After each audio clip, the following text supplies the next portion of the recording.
bà em chọn vậy vì bánh nhà ha nó sừng cúng bà mình được hà lỡ nó sừng cúng đẹp to nâng quân đột thọ cứ căn tại lẽ cho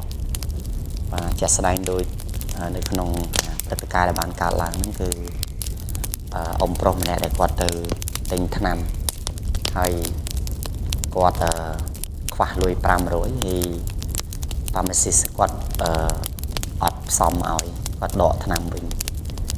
chẳng cái khác cứនៅពេលដែលគ្រូពេទ្យឬក៏អ្នកការងារឬក៏អ្នកដែលគាត់ធ្វើការនៅពេលដែលគាត់ខ្វះនៅក្រមសីលធម៌វិជ្ជាជីវៈវាធ្វើឲ្យបាត់បង់នៅតម្លៃផ្ទាល់ខ្លួនរបស់គាត់ហើយវាធ្វើឲ្យប៉ះពាល់ដល់ស្ថាប័នទាំងមូលអញ្ចឹងហើយបានតើតើនឹងគុណធម៌សីលធម៌សុជីវធម៌ក្នុងសង្គមហ្នឹងគឺវាជារឿងដែលសំខាន់បំផុតបើក៏សំបីតែលុយ500រៀលក៏មិន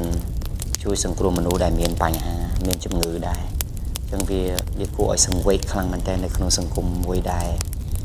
គុណធម៌សិលធម៌និងសុជីវធម៌ត្រូវបានធ្លាក់ចុះអញ្ចឹងសូមបងប្អូនកុំយកគំរូតាមម្នាក់ស្រីដែលក្នុងវីដេអូមួយហ្នឹងបាទយើងត្រូវចងចាំថា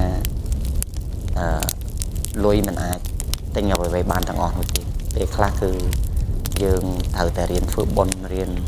សន្សំនៅសេចក្តីល្អដើម្បីឲ្យជីវិតរបស់យើងនឹងវាពោពេញទៅដោយសេចក្តីល្អពោពេញទៅដោយភាពចម្រុងចម្រើននៅក្នុងជីវិតរបស់យើងអរគុណច្រើន